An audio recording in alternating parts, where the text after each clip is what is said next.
Connecticut's #1 local news. This is Channel 3 Eyewitness News. Good morning, everyone, and thank you for joining us on this Wednesday, October 27th. I'm Nicole Nalepa, and we are tracking another early morning weather alert for you today. Winds are continuing to whip around the state this morning following that nor'easter. If you take a live look now at Eversource's outage map, you can see that we're dealing with about 6,400 customers still in the dark this morning. Let's send things right over to meteorologist Scot Haney for a closer look at your forecast. Are the wind gusts still going up, or are they kind of subsiding? The 62-mile-an-hour wind gusts reported just about 45 minutes ago, so they are going up, and they're going to continue to whip through about, let's say, 10 o'clock, 11 o'clock this morning, noontime today. Then we'll start to see them gradually subside, but it's still going to be a windy day today. Wind advisory is in effect for everybody shaded in beige. That includes the entire shoreline, all of Middlesex County, all of Windham County, and New London County. You've got a high wind warning in effect for southeast portions of the county, so that's pretty incredible with gusts.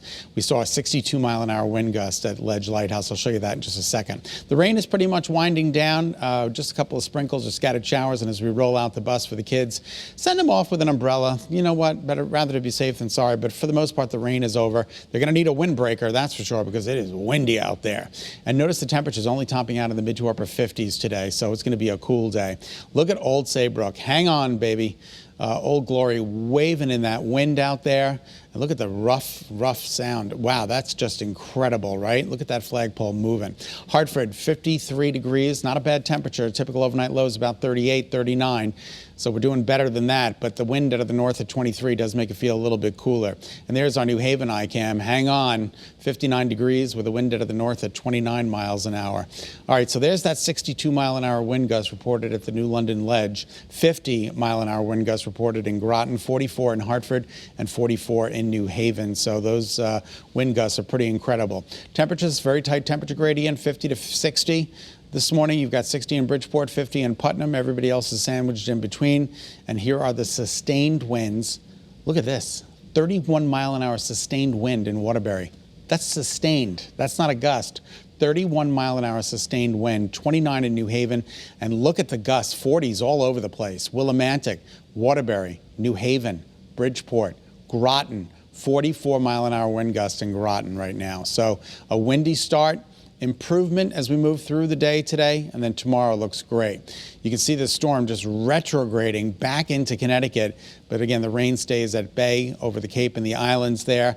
They're dealing with the rain while we're still dealing with the wind. Let me widen out the shot. The storm system is eventually going to move to the north and to the east and away from us during the day today, and that is according to early warning futurecast. Tomorrow's weather today. Maybe even some breaks in the action around noon, maybe a peak of sun here and there. And then 5 o'clock, we're talking about mostly cloudy skies and then clearing tonight. And the winds will start to subside. Tomorrow looks like a great day of weather. All right, so today's daytime highs, mid to upper 50s, pretty close to where we are right now. Morning showers, any showers out there will give way to mostly cloudy skies. It's going to be windy and cool.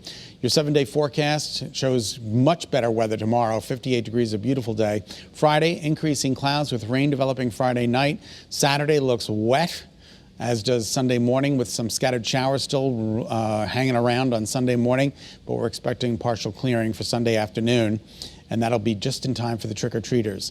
Sunday, Monday, and Tuesday, notice the temperatures back in the low 60s, a little bit above average, which is good news. Monday and Tuesday looking like two nice days. All right, 7:04 is now the time. Nicole, we'll send it on over to you. All right, thanks, Scott. Breaking news this morning in Norwich, where we're learning police are investigating a standoff that took place last night. And we know an officer is recovering after a person shot at them. So this all happened around 10 p.m. And police were initially responding to a shots fired call right near Dunham Street. The suspect took off on foot and was eventually found in a home just a short distance from where the officer was shot at. And we are told that the officer suffered minor injuries. The suspect eventually surrendered and was taken into police custody. And now the state's attorney's office is helping with this investigation. But police say there is no danger to the public. And now an update to a story we first brought you yesterday morning. Police say the man accused of killing a woman in a Hartford apartment Monday night is the same man responsible for shooting at a city police officer. The bullet narrowly missed the officer who was sitting in her cruiser at the time. She is now recovering from cuts to her face after the bullet ended up blasting the window, so the shattered glass ended up cutting her face. This is a look at the suspect, who police say, Jose Cajigas, is no stranger to them and the legal system. In fact, he has been arrested 13 times before. 3 of those arrests were on gun charges. Hartford Mayor Luke Bronin says that this incident requires a deeper conversation about how this suspect was able to walk free after his last arrest. 11 days ago, our police officers arrested this individual for illegal possession of a firearm. He remained out.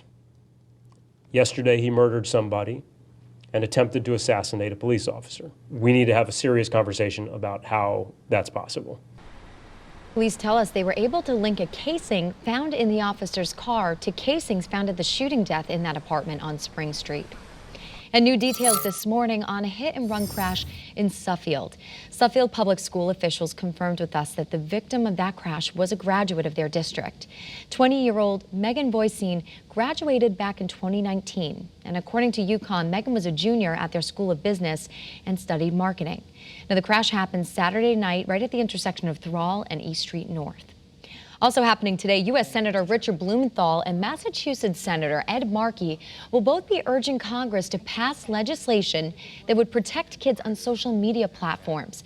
And this comes after lawmakers spent an entire day questioning executives from TikTok, Snapchat, and YouTube about their practices and the problems that the platforms face when it comes to safeguarding children's privacy and mental health. But when one executive was asked about proposed legislative fixes, Senator Blumenthal appeared disappointed by the answer.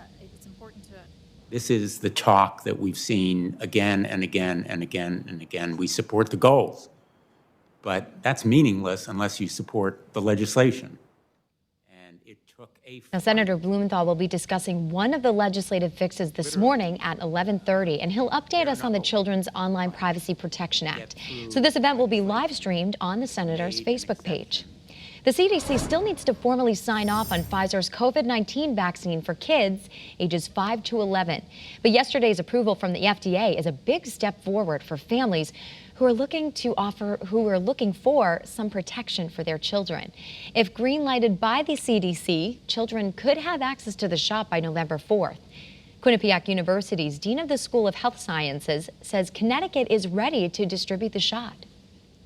They are planning on having the vaccine available at pediatrician offices, in pharmacies, and then also in other locations such as health systems and local health departments. So we will see much more availability for parents and their children. Moderna also announced its smaller dose vaccine has proven effective against the virus for kids ages 6 to 11. And Moderna plans to submit its data to regulators as well. The Friends of the Oxford Animal Shelter is warning residents about bears getting into small animal enclosures. In fact, they posted on Facebook that just over the past few days, Animal Control in Oxford has received 2 reports of bears getting into chicken and goat pens. So they're encouraging people to report any bear sightings to the DEEP on their website. Thank you so much for tuning in to Eyewitness News on this Wednesday morning. Remember, you can get news and weather updates anytime on that Channel 3 app. And again, we've been dealing with some power outages this morning because of the strong wind. So it's very handy to have that Channel 3 app because, God forbid, if you lose power, you can always watch us live and get the live and latest updates on the weather. All right, have a great day, be healthy, and stay positive.